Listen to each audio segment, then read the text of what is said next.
कि कोई यहां पर कहते कि लेफ्ट और कांग्रेस वाले बोलते हैं क्यों असदुद्दीन ओवैसी आ रहे। टीएमसी, कांग्रेस, वाम और बीजेपी, ये चारों मेरे बारे में एक बात जरूर कहते हैं। ये चारों एक बात पे मुत्तफिक है। कांग्रेस भी वही बात, लेफ्ट भी वही बात कि आप यहां पर क्यों आकर वोट को काटते हैं।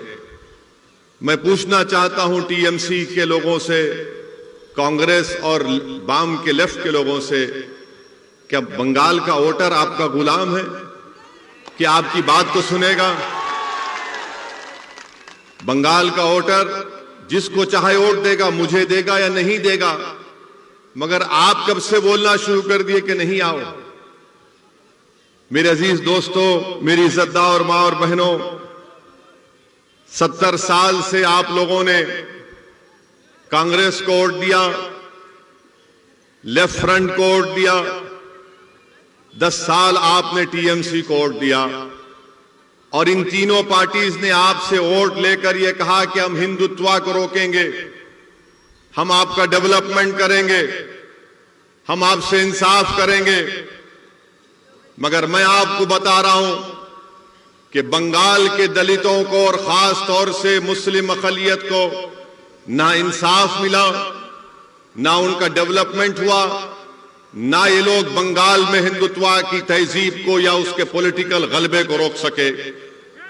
ये इनकी नाकामी की वजह से हिंदुत्व आज बंगाल में आगे बढ़ रहा है। 70 साल से धोखा दिया और आपका वोट हासिल किया। मेरे अजीज दोस्तों और बुजुर्गों, ममता बनर्जी क्या कहती हैं कि मैं मुसलमानों की प्रोटेक्टर हूं।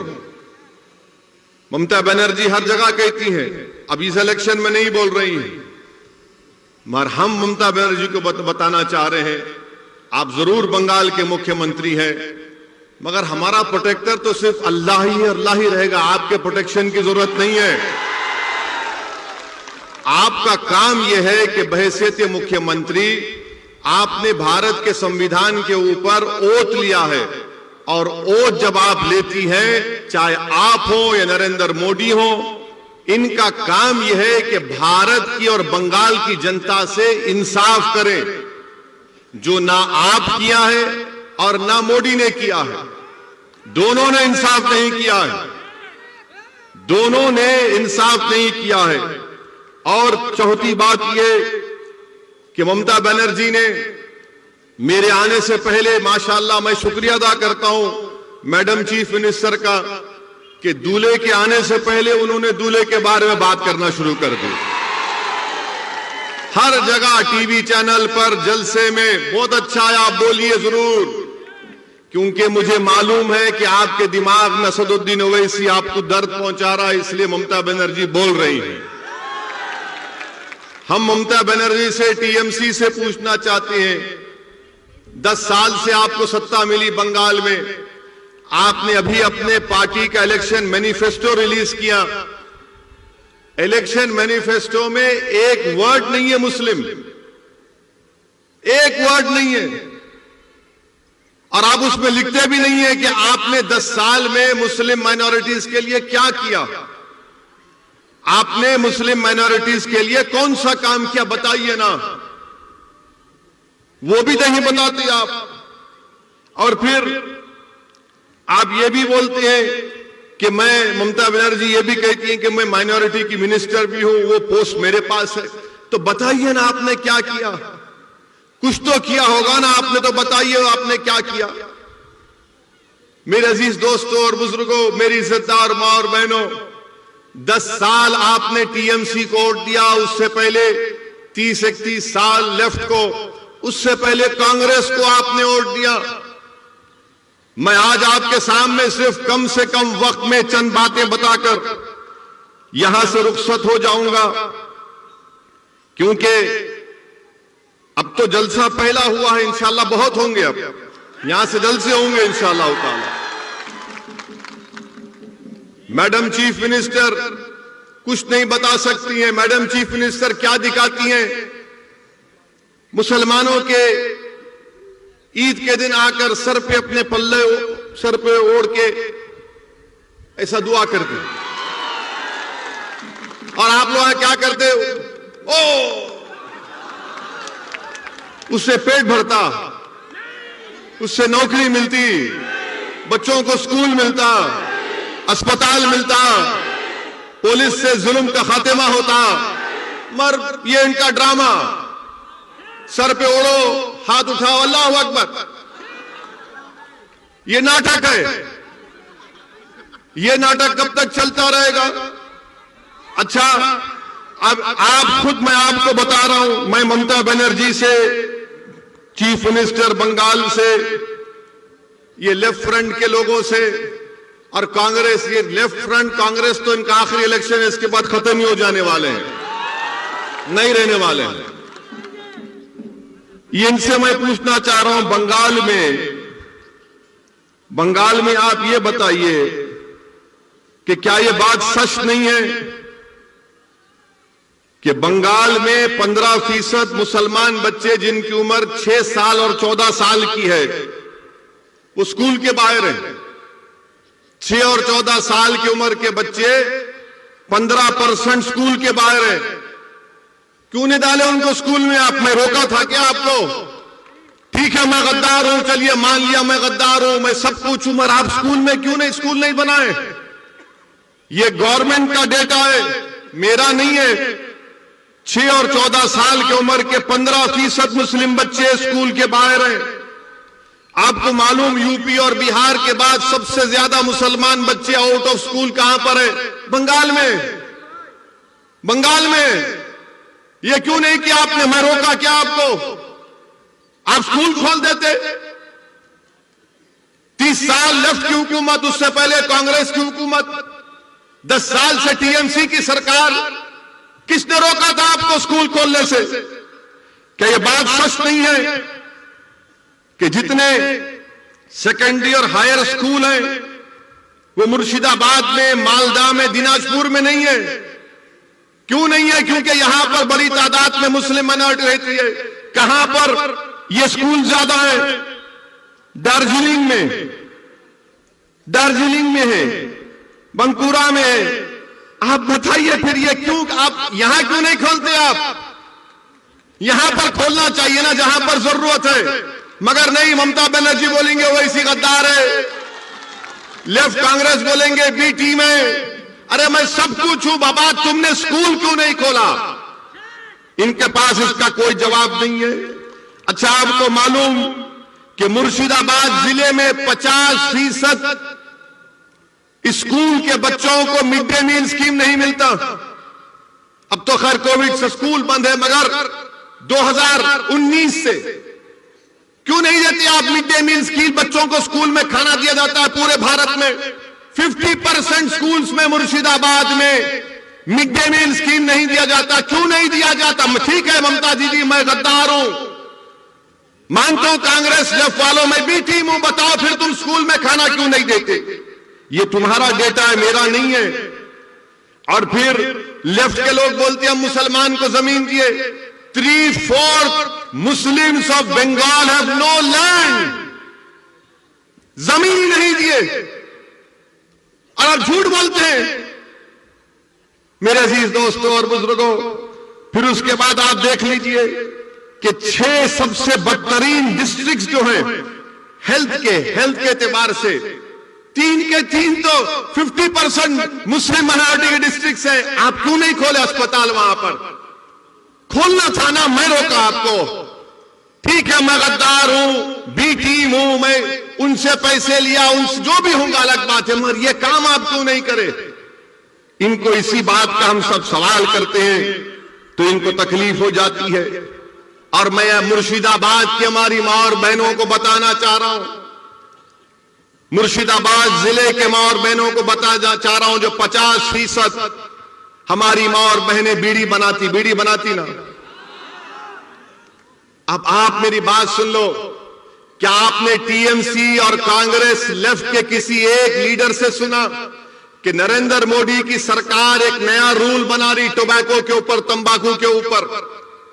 उससे लाखों बीड़ी बनाने वालों की नौकरियां चले जाएंगी। मैं 1 महीना पहले नरेंद्र मोदी की हुकूमत को, गवर्नमेंट को लेटर लिखा कि क्वाप्टा में अमेंडमेंट्स मत लाइए। भारत में 85 लाख बीड़ी बनाने वाली और उसमें 70% महिलाएं। अगर वो क्वाप्टा का अमेंडमेंट आएगा तो लाखों नौकरियां चले जाएंगी बीड़ियों की। इस पर कोई टीएमसी क्यों नहीं बोलती? क्यों नहीं बोलती ममता बनर्जी मोदी को कि ये बोलो इस बारे में? ना कांग्रेस बोलती है, ना लेफ्ट बोलती है। बीड़ी का बनाती हमारी मां और बहनें यहां पर। फिर आप वो भी देख लीजिए। अच्छा, मैं गद्दार हूं, ममता बनर्जी बोलती मैं गद्दार हूं।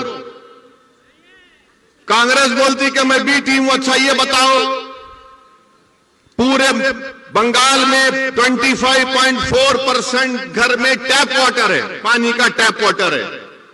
मुसलमान को खाली 15% क्यों है? गद्दारों को पानी नहीं पिलाते ममता बनर्जी आप? बी टीम को पानी नहीं पिलाते क्या आप? 15% मुस्लिम के पास। अच्छा, ड्रेनेज लाइन पूरे बंगाल में 31.6% घर में ड्रेनेज लाइन है। कितने मुस्लिम माइनॉरिटी के पास है? 15.2%। क्या यह ठीक है? मुझे गाली दो, आप दिल भर के गाली दो, शायद आपका दिल मुतमईन होता होगा, रात में अच्छी नींद आती है, मगर ये सवाल का जवाब दो ना। इस सवाल का जवाब कौन देगा? मुर्शिदाबाद में आपको मालूम कि सबसे जहरीला पानी यहां पर मिलता है। मुर्शिदाबाद में आर्सेनिक पानी मिलता है।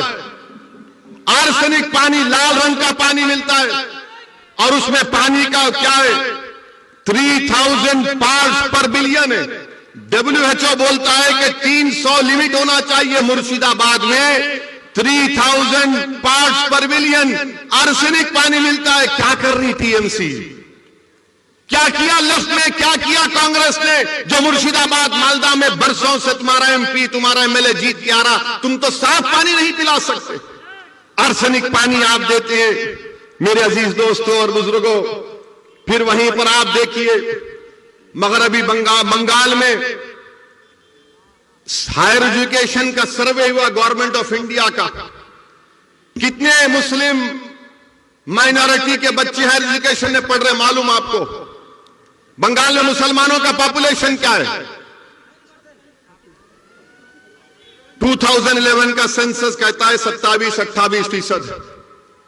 हायर एजुकेशन में बंगाल के कॉलेजों में खाली 7.8 बच्चे पढ़ रहे हैं। 7.8। कितने टीचर है कलकत्ता यूनिवर्सिटी में, जादवपुर प्रेसिडेंसी में मुस्लिम टीचर 3.6 है। ममता जी, मैं गद्दार हूं ना?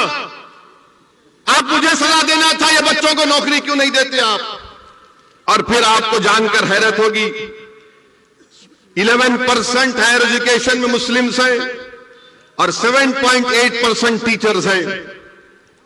27% 2011 का पॉपुलेशन मुस्लिम पॉपुलेशन है। आपको मालूम बंगाल में मुस्लिम एम्प्लॉयमेंट कितना है? कितनी नौकरियां हैं गवर्नमेंट में आपको मालूम? 27% पॉपुलेशन है मुस्लिम माइनॉरिटी का। और गवर्नमेंट में ममता बनर्जी हो या कांग्रेस हो, लेफ्ट हो, ओनली 6% मुस्लिम आज एम्प्लॉयमेंट में गवर्नमेंट में। 27% पॉपुलेशन, 6% नौकरी। और तीसरा आ जाइए आप, कितने जेल में है मुसलमान मालूम आपको? कितने जेल में है मुसलमान आपको मालूम? अभी बंगाल के कितने जेल में मालूम तुमको?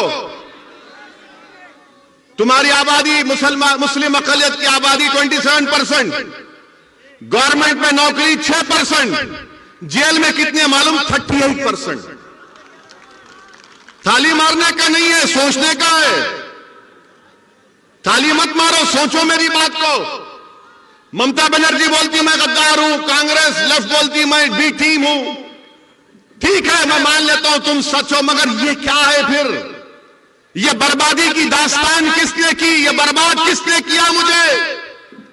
तुम तो मेरा वोट लेकर चले गए, तुम तो मेरा वोट ले लिए ना। मगर तुमने क्या दिया मेरे बच्चों को? स्कूल दिया नहीं दिया, कॉलेज में एडमिशन दिया नहीं दिया, तुमने गवर्नमेंट में नौकरी दी नहीं दी, तुमने मेरे घर में पानी की लाइन दी नहीं दी, तुमने मुझे पीने का साफ पानी दिया नहीं दिया, तुमने मुझे क्या दिया? तुमने मुझे जेल में डालकर मेरे नौजवानों की जिंदगी को बर्बाद कर दिया। ये पॉइंट है मेरे भाई। इसीलिए असदुद्दीन ओवैसी बंगाल को नहीं आना। मैं आपको सच्चाई से हर चीज बता रहा हूं, आप खुद देख लीजिए। अच्छा, आपको मालूम ये पुलिस के लोग हैं, कितने मुस्लिम सब इंस्पेक्टर है बंगाल में? मालूम कितना तुम्हारा पॉपुलेशन है? 28% पॉपुलेशन है ना। ममता बनर्जी बोलती है ओवैसी गद्दार, कांग्रेस लेफ्ट बोलती है ओवैसी बी टीम। पूरे बंगाल में खाली 7% मुस्लिम सब इंस्पेक्टर्स हैं। 7%, 7%, जिसको सार्जेंट बोलते हैं, इंस्पेक्टर बोलते हैं। कितने मालूम आपको? 2%। 2% है खाली। मेरे भाई ये क्या हो रहा है? अच्छा, सोने पे सुहागा ये कि बंगाल की असेंबली में 294 असेंबली सीट्स में 59 कितने साबिर 59 है मुस्लिम एमएलए, 59 मुस्लिम है, जिसमें से ममता बनर्जी के 32 हैं। आप बोलेंगे ओ इसी तो 59 है। मेरे भाई 59 की अहमियत नहीं है। अगर मंजलिस के 4 जीत के गए तो ममता बनर्जी को यह काम करना पड़ेगा। ये 59 से कुछ नहीं हुआ। क्या किया वो लोग? तो खाली गूंगे बन के बैठे रहे बंगाल के असेंबली में, कुछ बोल नहीं सके, पूछे नहीं कि क्यों इस नाइंसाफी हो रही है। और फिर टीएमसी हमसे बोलती कि हम गद्दार हैं। मैं ममता बनर्जी आपको याद दिला रहा हूं, यहां के जलसे से मैं ममता बनर्जी को याद दिला रहा हूं कि ममता बनर्जी 30 अप्रैल 2002, ये मैं जो कुछ कह रहा हूं ना, मैं चैलेंज कर रहा हूं। अगर इसमें से एक वर्ड भी गलत है तो मेरे को चैलेंज कर रहा हूं, बैठ के डिबेट करेंगे, टीवी के सामने आ जाओ। 30 अप्रैल 2002 को लोकसभा में डिबेट हुआ गुजरात के फसादात के लिए, जब मेरे वालिद सालारे मिल्लत अलैहिर्रहमा एमपी थे, सुल्तान सलाहुद्दीन ओवैसी। लोकसभा में सबने उस मोशन के खिलाफ वोट दिया। ममता बनर्जी, आपने तो मोदी का साथ दिया था 30 अप्रैल 2002 को। और मैं गद्दार हूं, मैं गद्दार हूं। अगर टीएमसी के लोग यहां पर है तो जाके तुम्हारी दीदी को सुनाओ। 15 सितंबर 2003, 15 सितंबर 2003 टाइम्स ऑफ इंडिया अखबार की रिपोर्ट है। क्या तारीख? 15 सितंबर 2003। ममता बनर्जी क्या कहती है उसमें? ममता बनर्जी आरएसएस के लोगों से मिलती है और मिलके बोलती है कि आरएसएस के लोग देश प्रेमी हैं, देश प्रेमी हैं। और ममता बनर्जी बोलती है उनको कि अगर तुम 1% मेरा साथ दिए तो मैं बंगाल की पूरे मुकद्दर को चेंज कर दूंगी। ममता बनर्जी, तुमने तो 2003 में आरएसएस से हाथ मिला लिया था और आज तुम असदुद्दीन ओवैसी को गद्दार कहती हो। क्या बात है ये? 2003 का 15 सितंबर 2003 का। अच्छा, फिर ममता बनर्जी 2019 का पार्लियामेंट इलेक्शन हुआ। पार्लियामेंट के चुनाव में आप बताइए कि आपने बीजेपी को वोट दिया? कितनों ने बीजेपी को वोट नहीं दिया? हाथ उठाओ। शर्माओ नहीं, शर्माओ नहीं, डरना नहीं। कितने टीएमसी को वोट दिया? डरो भाई, उठाओ, कोई बात नहीं। अच्छा, 18 बीजेपी कैसा जीत गई? 18 बीजेपी कैसा जीत गई बंगाल से? मैं तो नहीं था ना, गद्दार तो नहीं था, बी टीम भी नहीं थी, तो बीजेपी मोदी 18 कैसे जीत गया? टीएमसी का ममता का वोटर मोदी के गोद में बैठ के चाय पी रहा है।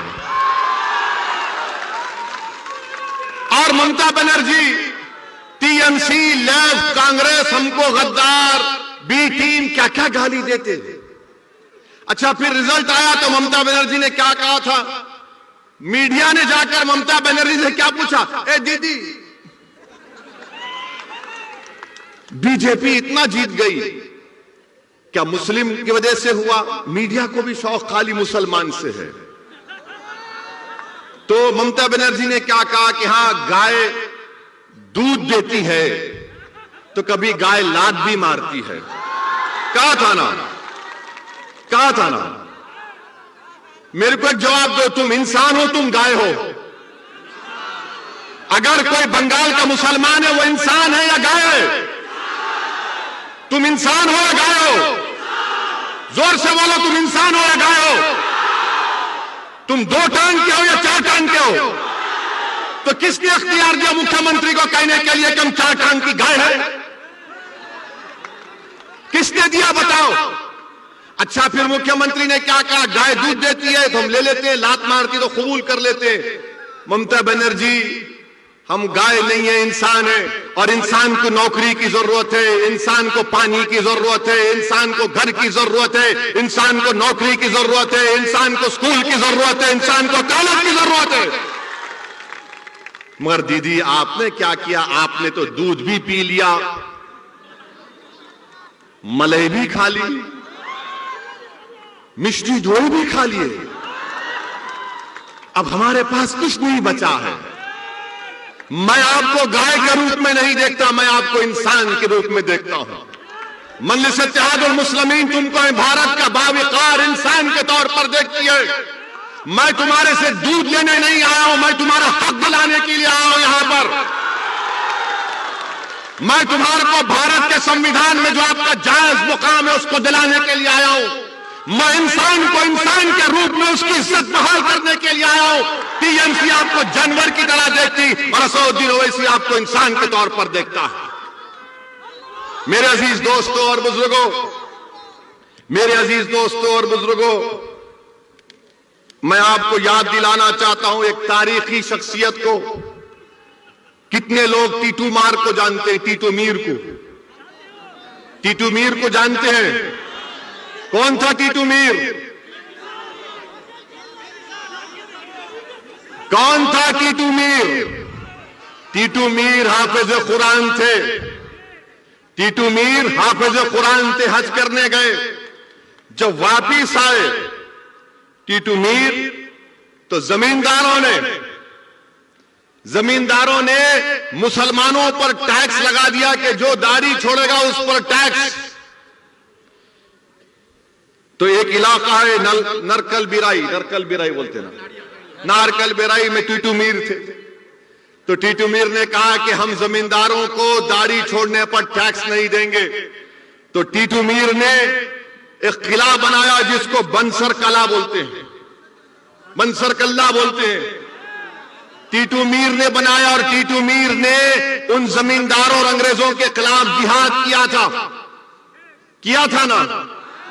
आज असदुद्दीन ओवैसी आपको बोलने आया है कि आपको ना जिहाद करने की जरूरत है, ना हथियार उठाने की जरूरत है, आपको सिर्फ भारत के संविधान को समझकर अपने हक के लिए लड़ने की जरूरत है। उस जमाने में जमींदार थे और अंग्रेज थे, वो तो जमींदार अंग्रेज चले गए, अब नए जमींदार आ गए। एक जमींदार टीएमसी, एक जमींदार मोदी, एक जमींदार कांग्रेस, एक जमींदार लेफ्ट। ये जमींदार बन चुके हैं और हम पर टैक्स लगा रहे हैं। मेरे अजीज दोस्तों और बुजुर्गों, बताइए आप, अगर आप नहीं लड़ेंगे अपने हक के लिए तो क्या कोई आसमान से आएगा या जमीन से निकलेगा? आपको अपने हक के लिए लड़ना है। मैं बुजुर्गों से अपील कर रहा हूं, आपको अपने बच्चों के रोशन मुस्तकबिल के लिए लड़ना है। आपको उनके लिए उनका हक संवारना है। यह कांग्रेस पार्टी क्या है बताइए, बताता हूं आपको। यह कांग्रेस पार्टी जब बाबरी मस्जिद का फैसला आया तो कांग्रेस पार्टी इसका वेलकम किया। कौन उसके बारे में कहा? किसने कहा कि supreme court is supreme but not infallible? उसका नाम असदुद्दीन ओवैसी था। ममता बनर्जी, पूछो उनसे टीएमसी से कि राम मंदिर का जजमेंट आया, उसके बारे में आपकी क्या राय है? तो बोलेंगे, नाराज हो जाएंगे वो लोग, मान खामोश बैठो। कांग्रेस के बहुत बड़े चीफ मिनिस्टर कमलनाथ ने ईंटें भिजा दी, प्रियंका गांधी ने उसका वेलकम किया। यह कांग्रेस पार्टी है जो आपके वोटों से मुर्शिदाबाद मालदा में बरसों से हुकूमत करती आ रही है, और कुछ नहीं किया। यहां पर ट्रिपल तलाक का बिल पार्लियामेंट में आया तो कौन उसके खिलाफ बोला? आपने देखा होगा ना, किसने बोला ट्रिपल तलाक के खिलाफ? जब ट्रिपल तलाक का बिल पार्लियामेंट में मैंने वोटिंग का मुतालबा किया तो पूछो टीएमसी से, टीएमसी ने वॉकआउट कर दिया। वोट क्यों नहीं डाला? वोट क्यों नहीं डाला? वॉकआउट किया। वोट डालना था, बताना था मोदी को कि तुम्हारे खिलाफ वोट दे रहे हैं। हम खाली 2 एमपी हैं लोकसभा में, मगर मोदी के 300 एमपी के सामने उसके खिलाफ बोलते और वोट भी डालते उसके खिलाफ। ममता बनर्जी का एक चेहरा लोकसभा में, एक चेहरा बंगाल में, एक चेहरा लोकसभा में। उनके एमपी बड़ी बड़ी अच्छी अंग्रेजी में बड़ी बड़ी तकरीर कर लेते हैं, मगर सिटीजन अमेंडमेंट बिल आया तो 8 एमपी नहीं थे, 8 एमपी नहीं थे। किसने सारी दुनिया के सामने बता दिया कि CAA का कानून भारत के संविधान के खिलाफ है, और मैंने सारी दुनिया के सामने मोदी के और उसके 300 एमपी के सामने उस कानून को फाड़ कर बता दिया काला कानून है। क्या कांग्रेस ने किया? क्या टीएमसी ने किया? लेफ्ट तो कहीं है ही नहीं बेचारे। ये कांग्रेस और लेफ्ट तो वो मेडिकल शॉप में जब जाते हैं दवा लेने के लिए, तो दवा के नीचे ऊपर लिखा होता कि कब बनी, date of manufacture, date of expiry. ये कांग्रेस लेफ्ट का डेट ऑफ एक्सपायरी हो चुका है। इनसे अब कुछ नहीं होगा, इनसे कुछ नहीं होगा अब कांग्रेस और लेफ्ट फ्रंट से। ये लेफ्ट के लोग बर्बाद कर दिए पूरे बंगाल के मुस्लिम अकलियतों को। अगर आज बंगाल में मुसलमान परेशान हैं तो लेफ्ट की वजह से इन्होंने बर्बाद कर दिया हर चीज। कुछ नहीं किया, कुछ नहीं किया। सिर्फ कार्ल मार्क्स, लेनिन क्या क्या बातें की। इनकलाब आएगा, इनकलाब। अरे काहे का इनकलाब? मेरा घर बर्बाद हो गया, मेरे बच्चे को नौकरी नहीं मिली, मेरे घर में चिराग नहीं है, और तुम इनकलाब की बातें करते हो। कितना धोखा दिया तुमने 30 साल में।